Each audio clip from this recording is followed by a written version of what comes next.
Hemos leído la palabra de nuestro Dios en Apocalipsis y como lo habíamos mencionado el domingo anterior, y quisiera una vez más enfatizar lo que el versículo 1 dice, para que mientras avanzamos en este pasaje de la palabra del Señor tengamos presente quién nos está hablando, ¿verdad?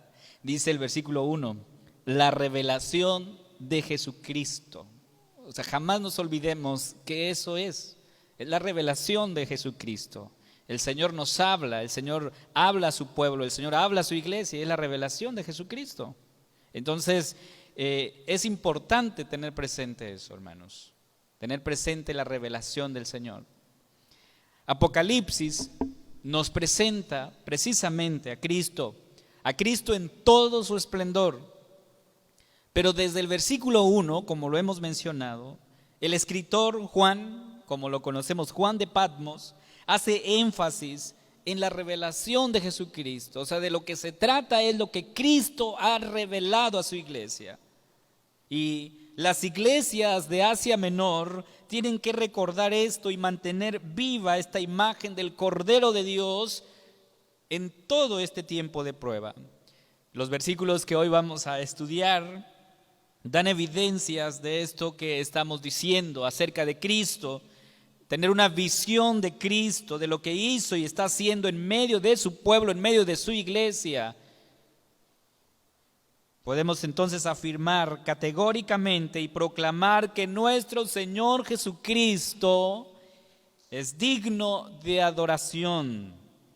Y entonces somos llamados como iglesia a rendir alabanza, honra, gloria a nuestro Dios Todopoderoso.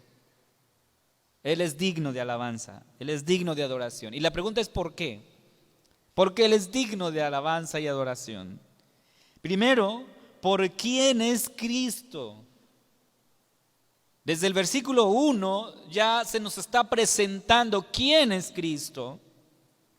Y entonces nosotros debemos recordar que muchas personas en el Imperio Romano, lo veíamos el domingo pasado, en verdad ellos creían que Domiciano era el Señor al cual debían adoración. Y ante esto, Apocalipsis, desde su introducción comienza recordando a la iglesia sobre quién es Jesús, quién es Él. Por eso digo y enfatizo, mientras avanzamos, ten presente que esta es la revelación de Jesucristo y nos muestra quién es Él. Versículo 4 dice, Juan a las 7 iglesias que están en Asia, gracia y paz a vosotros. Lo primero que aparece aquí son dos palabras, gracia y paz. En otras palabras diríamos, de Él viene, de Cristo viene la gracia y de Él viene la paz. En el Evangelio de Juan nos recuerda y leemos que esta es la promesa de Cristo para su iglesia. ¿Sí? Nos recuerda esta promesa.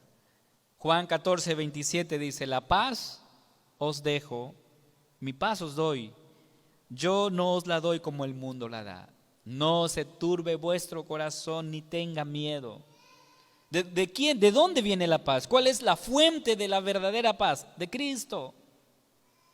Y por eso aquí el texto, que además es un saludo, dice gracia y paz a vosotros, recordándoles que de Él viene la paz. Y luego el apóstol también, el apóstol Pablo, menciona esto de la paz, un pasaje conocido que más de una vez lo hemos escuchado y porque también es parte, diríamos, del lema del esfuerzo cristiano. Filipenses 4:7, yo creo que lo hemos de saber todos, ¿verdad? Dice, y la paz de Dios, que sobrepasa todo entendimiento, guardará vuestros corazones y vuestros pensamientos en Cristo Jesús. La paz de ¿quién, hermanos? De Dios. Y Jesús dice, mi paz os doy, mi paz os dejo, y no la doy como el mundo la da. Entonces aquí estamos hablando de dos tipos de paz. Una, la que el Señor ofrece, y otra, la que el mundo ofrece. Y esta paz que Dios ofrece, dice Filipenses 4:7, sobrepasa todo entendimiento. Esta es la paz del Señor. Y por lo tanto, somos llamados ante este trono, no solo de la paz, de esa paz que es ofrecida a todos, sino también al trono de la gracia. Por eso el texto dice, versículo 4, gracia y paz a vosotros. Dice Hebreos 4:16. Por tanto, acerquémonos con confianza al trono de la gracia, para que recibamos misericordia y hallemos gracia para la ayuda oportuna. Entonces, Juan está diciendo que la gracia y la paz vienen del Señor. Él la da a su iglesia. Luego, el versículo 4 sigue mencionando también, no solamente de que de Él viene la paz, de Él viene la gracia, y luego dice, del que es, o sea, hablando de Cristo, del que es y que era y que ha de venir. ¿Se da cuenta de quién se está hablando? De Cristo. ¿Quién es Cristo? Se menciona que Él es, era y ha de venir. Hebreos 13:8 nos habla precisamente de esto mismo y reafirma lo que está diciendo Juan aquí. Dice, Jesucristo es el mismo ayer y hoy y por los siglos. Aquí entonces se habla de la eternidad de nuestro Señor y también de su inmutabilidad. O sea, Él no tiene tiempo ni principio. Cristo no está sujeto al tiempo, Él está encima del tiempo. Jesucristo es nuestro Señor. Jesucristo rompe los tiempos y las edades. De eso se trata. Y Juan aquí está presentando acerca de este Cristo todopoderoso que trasciende más allá de nuestro entendimiento. Pero podríamos dividir esto en dos partes. El versículo 5 y 6 nos dice acerca de Cristo. Dice, y de Jesucristo, el testigo fiel, el primogénito de los muertos y el soberano de los reyes de la tierra, al que nos amó y nos lavó de nuestros pecados con su sangre. Versículo 6, y nos hizo reyes y sacerdotes para Dios su Padre. A Él sea gloria e imperio por los siglos de los siglos. Amén. Dice el texto, Él es el testigo fiel. En el griego leemos esta palabra como martus, fiel. ¿Qué significa entonces recordar esto a la iglesia? ¿Qué significa para nosotros que se nos recuerde que Jesucristo es el testigo fiel, hermanos? Primero, ser testigo fiel significa no renunciar a nuestra fe. Y Cristo dio testimonio de esto, acerca de mantenerse firme en la fe, aquello que hemos recibido de parte del Señor. Primera de Timoteo 6, 13 y 14 dice, te mando delante de Dios que da vida a todas las cosas y de Jesucristo que dio, dice, de Jesucristo que dio testimonio de la buena profesión delante de Poncio Pilato. Ahí está el ejemplo, testigo fiel. ¿Quién es el testigo fiel? Jesús. ¿Por qué? Porque dio testimonio delante de Poncio Pilato. Y luego el versículo 14 dice que guardes el mandamiento sin mácula ni reprensión hasta la aparición de nuestro Señor Jesucristo. Entonces significa prácticamente un llamado a poner, si es necesario, nuestra propia vida por la verdad del Evangelio. Ese es el llamado del Señor. Y Apocalipsis nos recuerda eso, que la iglesia está llamada a poner, si es posible, su vida por la verdad del Evangelio. Dice el capítulo 2, versículo 13, yo conozco tus obras y dónde moras, donde está el trono de Satanás, pero retienes mi nombre y no has negado mi fe, ni aun en los días en que Antipas, mi testigo fiel, fue muerto entre vosotros, donde mora Satanás.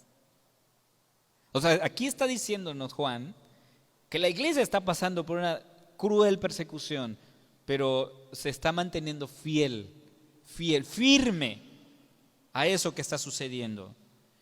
Luego, capítulo 6, versículo 9, dice el texto, cuando abrió el quinto sello, vi bajo el altar las almas de los que habían sido muertos por causa de la palabra de Dios y por el testimonio que tenían. ¿Te das cuenta? Hay hermanos que en medio de la prueba, en medio de cualquier situación, se mantienen firmes en su fe. Y de eso se trata el Evangelio, hermanos. Sí, de mantenerse firme. Si por cualquier situación tu fe se mueve, entonces tienes que examinarte realmente si tu vida está fundada sobre esa roca que es Cristo. Porque en una iglesia y en cualquier comunidad siempre hay conflictos. Y esos conflictos, hermanos, no son comparados con la persecución que se vivió en este tiempo en que Juan está escribiendo a las 7 iglesias. Pero ¿cuántas veces nosotros, los conflictos, los problemas dentro de una iglesia nos afectan al grado de alejarnos, de renunciar a aquel que nos llamó de las tinieblas a su luz admirable? Por lo tanto, hermanos, revisar nuestra vida es importante para ver dónde está fundada nuestra fe. La iglesia está sufriendo.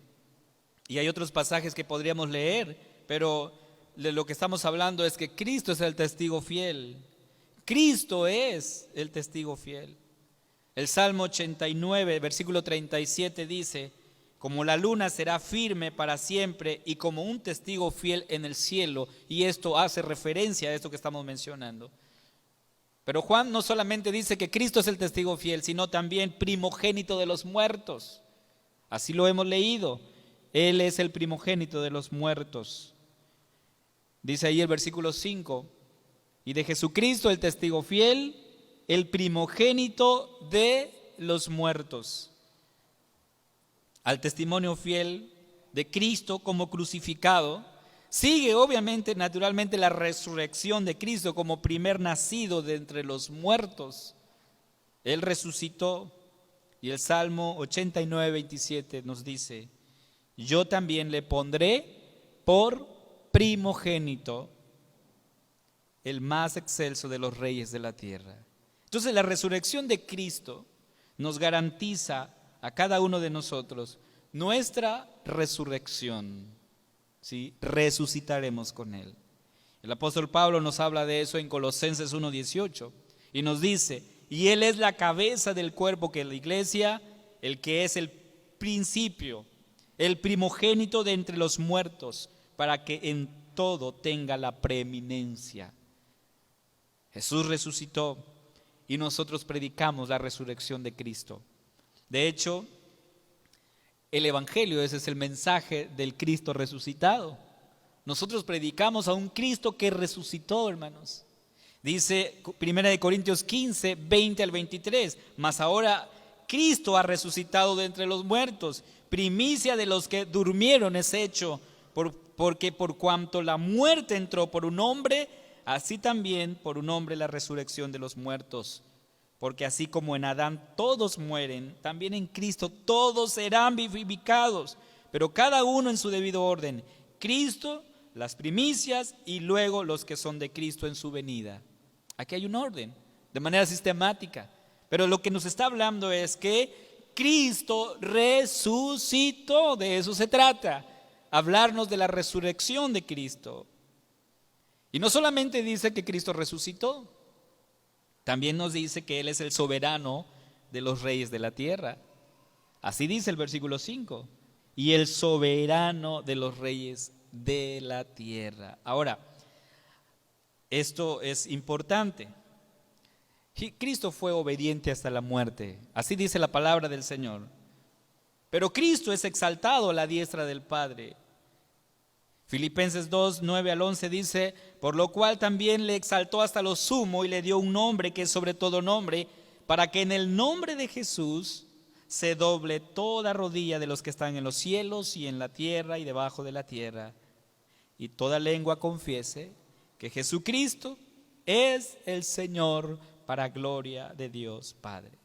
Es decir, hermanos, su resurrección su ascensión le confiere toda autoridad en los cielos y en la tierra. Autoridad sobre vivos y muertos. Él es el soberano, el soberano. Dice Romanos 14:9, porque Cristo para esto murió y resucitó y volvió a vivir para ser Señor así de los muertos como de los que viven, sobre todo principado, autoridad, poder y señorío. Entonces, ¿qué es la soberanía del Señor? Él está encima de todo, hermano.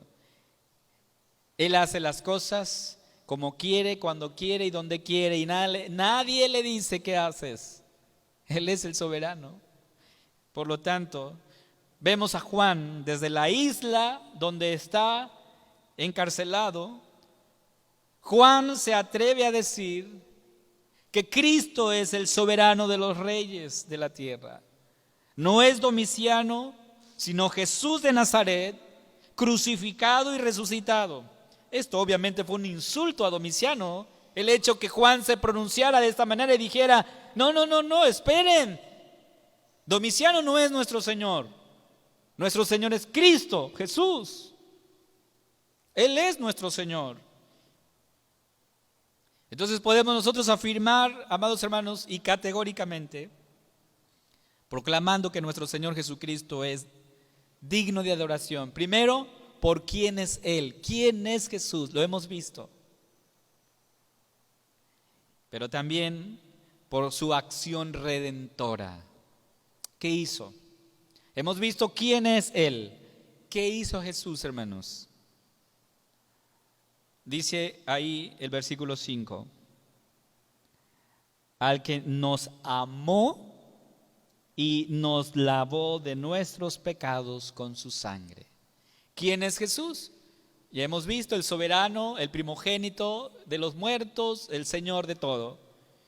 ¿Qué hizo Jesús? Dice el texto, nos amó. Nos amó, es lo que dice la palabra. Ahora la pregunta sería, bueno, ¿y por qué Jesús nos amó? Si yo les pregunto, ¿creen ustedes que Cristo les ama? Y todos vamos a responder que sí, ¿verdad? Cristo nos ama. Y la pregunta entonces de seguimiento es, ¿y por qué? ¿Por qué Cristo nos ama? ¿Por qué Cristo te ama a ti? ¿Por qué lo hace? Cristo nos ama y eso es una afirmación. Ahora, este verbo, cuando nosotros decimos Cristo nos amó, este verbo está en presente y denota una acción continua. Es decir, el mismo Cristo de la cruz, la resurrección y la ascensión es el que nos ama y siempre seguirá amándonos. Su amor no va a cambiar. Entonces, Cristo nos ama, Cristo te ama, Cristo me ama. Y no solamente dice Juan que nos amó, sino también que nos redimió con su sangre. El versículo 5, Él nos redimió con su sangre. Entonces Juan vuelve a mencionar esto en el capítulo 5, versículo 9. Cristo nos ama y Cristo derramó su sangre por nosotros. Pero ¿qué más hizo Cristo, hermanos? ¿Qué más hizo Él? Nos hizo reyes y sacerdotes. Versículo 6. Y nos hizo reyes y sacerdotes para Dios su Padre. A Él sea gloria e imperio por los siglos de los siglos. Amén. ¿Quién merece toda adoración? Cristo. A Él sea la gloria por los siglos de los siglos. Amén. Pero aquí me llama la atención porque el texto dice que nos hizo reyes y sacerdotes. Pero esto es una clara alusión. Y lo encontramos en Éxodo 19:6, que dice, y vosotros me seréis un reino de sacerdotes y gente santa. Estas son las palabras que dirás a los hijos de Israel. ¿Quién está hablando aquí? El Señor le está diciendo a Moisés. Esto le vas a decir al pueblo. ¿Qué le vas a decir al pueblo? Serán un reino de sacerdotes, gente santa. Esto me serán. Pero también nos dice que nos sentaremos con Cristo, Apocalipsis 3:21. Al que venciere, le daré que se siente conmigo en mi trono, así como yo he vencido y me he sentado con mi Padre en su trono. Ahí está la promesa del Señor. Ahora, hemos dicho, Cristo es digno de adoración. Primero, ¿por qué? ¿Por quién es Él? Y segundo, por lo que está haciendo.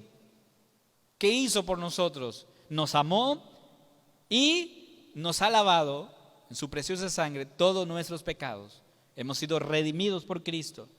Y tercero, ¿por qué Cristo es digno de adoración? Por su promesa fiel, hermanos. Por su promesa fiel. Versículo 7 dice, he aquí que viene con las nubes. ¿Quién viene en las nubes? Cristo. Ahora, eso es una promesa. Esto es algo que los evangelios ya han anunciado, ya han dicho acerca de la venida del Señor Jesucristo. Jesús mismo nos habló de eso.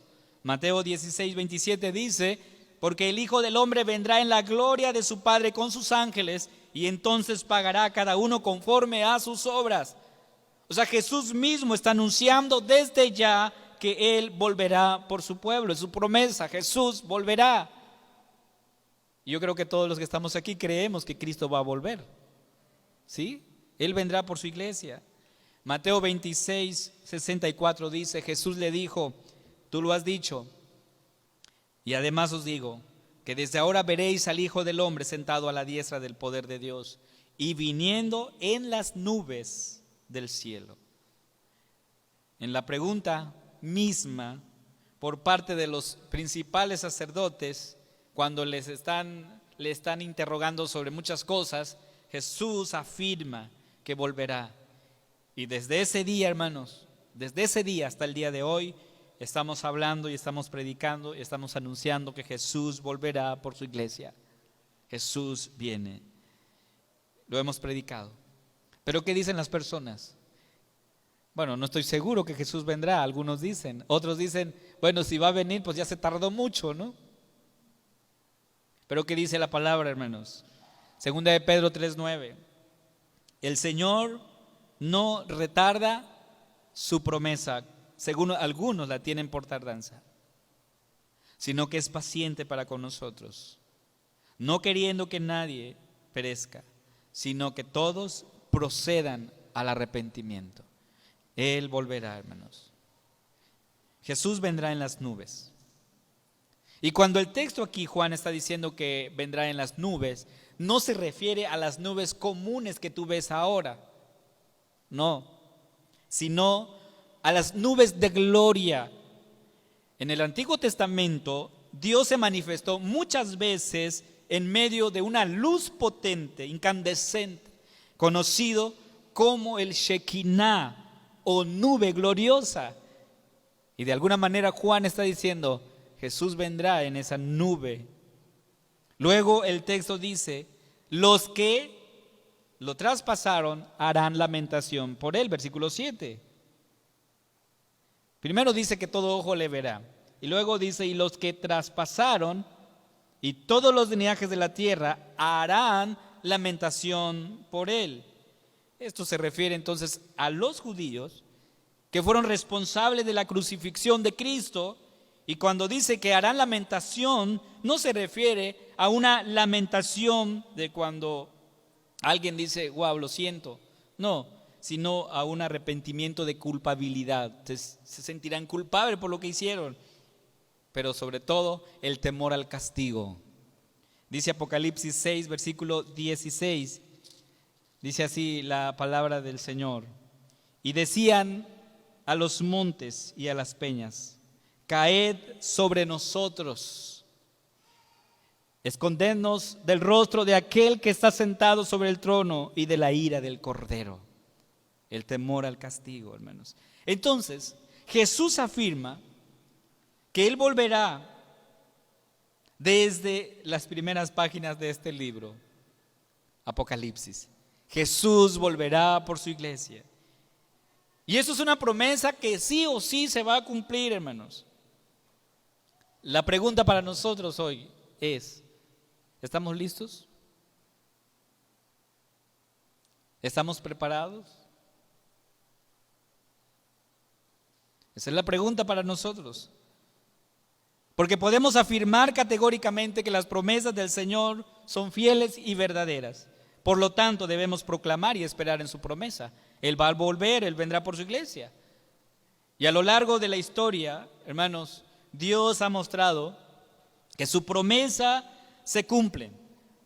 Dios jamás romperá o cambiará su promesa, Él no lo va a hacer. Por lo tanto, lo más difícil para el cristiano en este mundo es vivir por fe y no por vista. Es lo más difícil, vivir por fe. ¿Por qué? Porque no fuimos testigos de la resurrección de Cristo, como lo fueron los apóstoles. Tú no estuviste ahí.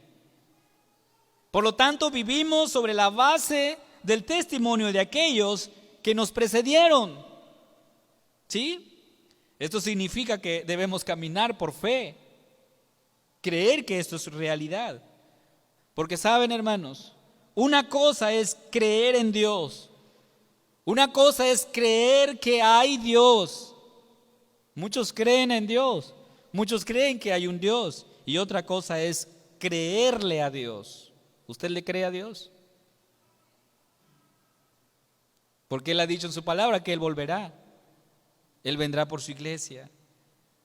Nosotros, hermanos, como seres humanos, rompemos nuestras promesas. Promesas que hacemos tal vez al esposo, a la esposa, a los hijos. Muchas veces rompemos nuestras promesas. Rompemos muchas veces nuestras promesas que le hacemos a Dios. ¿Cuál fue la promesa que usted le hizo a Dios cuando inició este año? ¿Qué le prometió a Dios? Digo, no quiero saber, pero usted lo sabe. ¿Ha cumplido usted con su promesa? Nosotros muchas veces rompemos nuestras promesas delante de Dios. Y a veces iniciamos el año y decimos, hoy Señor, este año quiero leer toda la Biblia. Llegamos en, no sé, tal vez febrero, marzo y nos olvidamos de esa promesa que hicimos, que queríamos leer toda la Biblia. Rompemos nuestras promesas. Pero Dios no romperá jamás su promesa, hermanos, hacia nosotros. Él ha prometido que estará con nosotros todos los días hasta el fin del mundo. ¿Cree usted que Dios ha fallado? Dios ha cumplido su palabra, hermanos. Si Él ha dicho aquí, a través de Juan, que Él volverá, ¿qué cree que va a pasar? Porque dice el versículo 7, he aquí que viene, o sea, no es que posiblemente va a volver. No, hay una afirmación aquí, dice volverá, o sea, Jesús volverá. Yo no lo sé, hermanos, no sé si vendrá hoy, vendrá mañana, vendrá dentro de 10 años, yo no lo sé. Lo que sí sé es que Él va a volver. Él viene por su iglesia. Nuestro Señor Jesucristo, el soberano, el poderoso, vendrá por su iglesia. Así que esperemos su venida, no sentados, inactivos, sino con ánimo pronto, trabajando para el Señor. Trabajando para el Señor. Yo te pregunto, ¿de qué manera tú estás sirviéndole al Señor? ¿En qué áreas tú estás trabajando para el Señor? ¿Y de qué manera lo estás haciendo? Porque, hermanos, solo Cristo es digno de alabanza y adoración, lo hemos dicho. Entonces, en el lugar donde Dios te ha puesto ahora, hazlo para el Señor, para su gloria. En el área donde tú estás trabajando, hazlo para el Señor. Sírvele a Dios de todo corazón. De esa manera entonces tú estás rindiéndole adoración a Cristo. Desde el lugar donde Dios te ha puesto. ¿Eres maestra? ¿Eres un abogado? ¿Eres arquitecto? ¿Eres ingeniero? La carrera que tengas. Y en el lugar donde tú estás, glorifica a Dios en ese lugar, porque Dios te puso ahí para que tú honres su nombre desde ese lugar. ¿Y en la iglesia? ¿De qué manera estás trabajando en la iglesia? ¿De qué manera lo estás haciendo? ¿Lo estás haciendo para el Señor? Eso debe ser, ¿verdad? Hacerlo para el Señor, para glorificar su santo nombre. Cristo va a volver. Él es digno de alabanza y adoración. Pero mientras esperamos su regreso, hermanos, vivamos vidas santas, íntegras delante del Señor. Esta semana que pasó, ¿cómo fue esta semana para ti? ¿Cómo viviste esta semana para el Señor? ¿Lo viviste santamente? ¿Lo viviste íntegramente? ¿Cómo viviste esta semana? Porque de eso se trata la vida, hermanos, la vida en Cristo. ¿Has glorificado entonces a Dios durante esta semana? ¿Lo hemos hecho? Y entonces la culpabilidad, ¿verdad?, se asoma a nuestra vida y decimos, ciertamente no lo he hecho bien. Y aquí es donde viene el mensaje del Evangelio a nuestra vida, hermanos. Aquí viene el mensaje de Cristo a nuestro corazón. El Evangelio que nos recuerda que quien dio su vida por ti y por mí se llama Cristo Jesús. Él murió en la cruz por tus pecados. Así es que cuando nos sintamos culpables, la palabra del Señor nos dice que vayamos y confesemos nuestros pecados delante de Él, porque Él es fiel y justo para perdonar nuestros pecados y limpiarnos de toda maldad. Vayamos a Cristo, descansemos en Él. Él es digno de alabanza y de adoración. Vamos a orar. Padre, gracias te damos en esta hora, porque tu palabra nos habla a nuestro corazón, Señor. Primero mostrándonos quién eres tú y lo que estás haciendo en nosotros. Permite que podamos vivir entonces con gozo y alegría, viviendo santamente, íntegramente delante de ti, adorándote en todo, porque solamente tú, Señor, eres digno de alabanza y adoración. Que nuestra vida, Señor, sea un perfume grato delante de ti y te honremos, glorifiquemos tu nombre, Señor, con nuestras vidas. Perdónanos, tal vez en esta semana nos hemos enojado y no hemos, Señor, honrado tu nombre. Perdónanos, Señor, porque tal vez hemos pensado equivocadamente delante de ti, hacia nuestro prójimo, porque tal vez hemos proferido palabras que no han agradado tu nombre, Padre. Pero ayúdanos, Señor. Te rogamos que tu Santo Espíritu nos dé sabiduría para saber cuándo escuchar, para saber cuándo hablar, y que en todo, Señor, tu nombre sea glorificado. En Cristo Jesús oramos. Amén.